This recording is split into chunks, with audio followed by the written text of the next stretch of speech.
Hi everyone, welcome back to the channel. It's Masters Week, the best week of the year.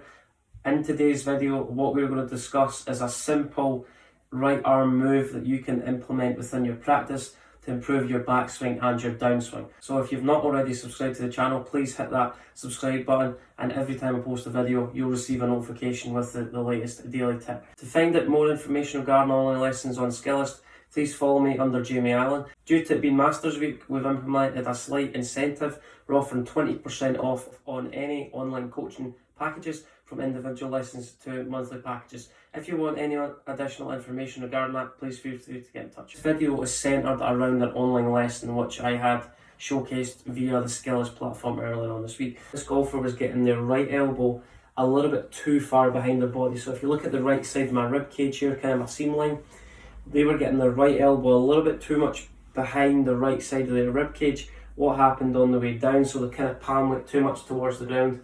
On the way back, club face was relatively closed. There was a late folding of the right arm, so the right arm stayed a little bit too straight for too long. The elbow fell back, the hand was pointing too much towards the ground. Another term you could say, it's called too much internal rotation, which was corresponding to the shaft getting really steep. The hand was positioned too much down towards the ground for too long.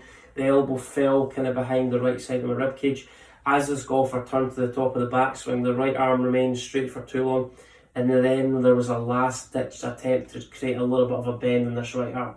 So what happened on the way down? It's an equal but opposite reaction. The shaft moved a little bit steeper, so this shoulder started to move too much forward. The elbow fell back, the hand pointed too much down towards the ground, and we get a little bit too much internal rotation, and the shaft started to steepen. So just because of that right arm is a little bit out of position. What we focused on here, instead of the right elbow getting a little bit too much behind the right side of the rib cage, the shoulders get a little bit flat to the top. Ultimately, what happened on the way down, for me to get back to the golf ball without missing the golf ball, I'm going to have to start steepening my shoulders. The left shoulder kind of dropped too soon.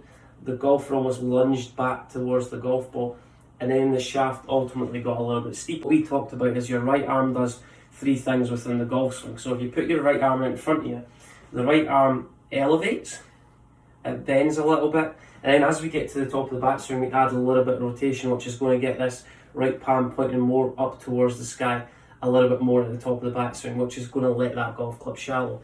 This golfer kind of took the club back. There was not a lot of kind of elevation in the left arm. The left arm kind of dragged inside too quickly. The right palm is pointing too much down towards the ground.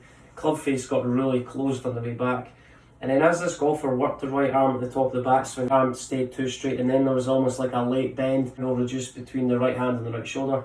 Shaft gets a little bit steep on the way down. Elevate your right arm, bend your right arm so your right elbow is no longer too much behind the right side of your ribcage. So try and keep that right elbow almost pointing down towards your right hip. That's going to keep the relationship between your right hand, right arm and right shoulder in a little bit more of a kind of symmetrical position, as opposed to getting the right arm too far behind your body. You're going to elevate your left arm so your palm's pretty much in line with the centre of your sternum.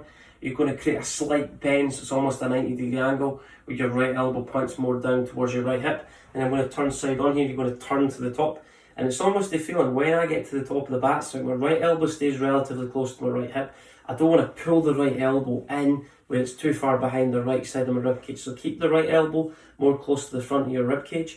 And then as you turn to the top, we're just going to add in a little bit of kind of rotation in our torso, our abdominals, our ribcage, just to try and get the arms to elevate slightly. So we've kind of got the three stages. We've got the elevation, we've got the bend, then we've got the rotation of the upper body. Your right arm where your hand's more in line with your chest. Swing being a karate chop, so you're just taking that angle and making a 90-degree angle. Just going to turn to the top. So I've elevated my arm, I've created a slight bend, so the elbow points more kind of close to the right side of my ribcage.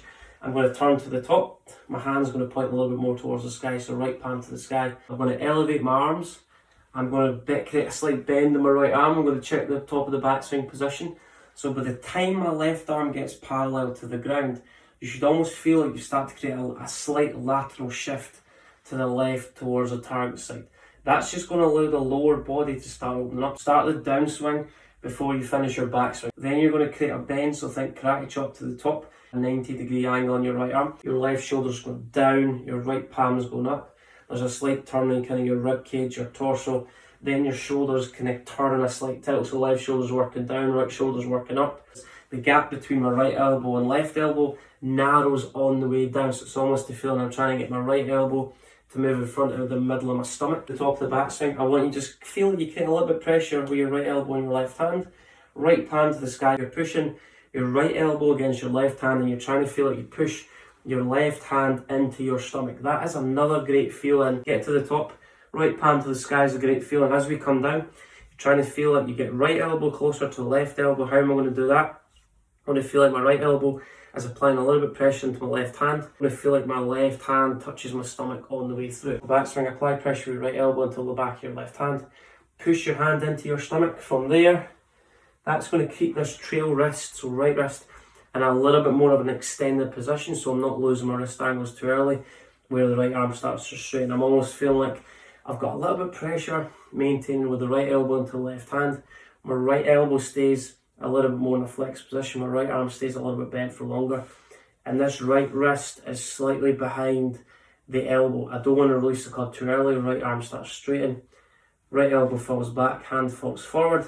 Struggle with a steep downswing path, the biggest thing you need to look at is the position of your right arm, root cause of the problem. Right arm works a little bit too deep too early, shoulders get really flat at the top. As we start down, chest spins open, path works left, and then we're going to struggle. We're going to create a little bit bend in that right arm, and then you're going to try and get right palm more towards the sky. Automatically, when I get that right palm towards the sky, it strengthens the club face, it also flattens out the lead wrist or creates a slight bowing if you're somebody that gets really cupped.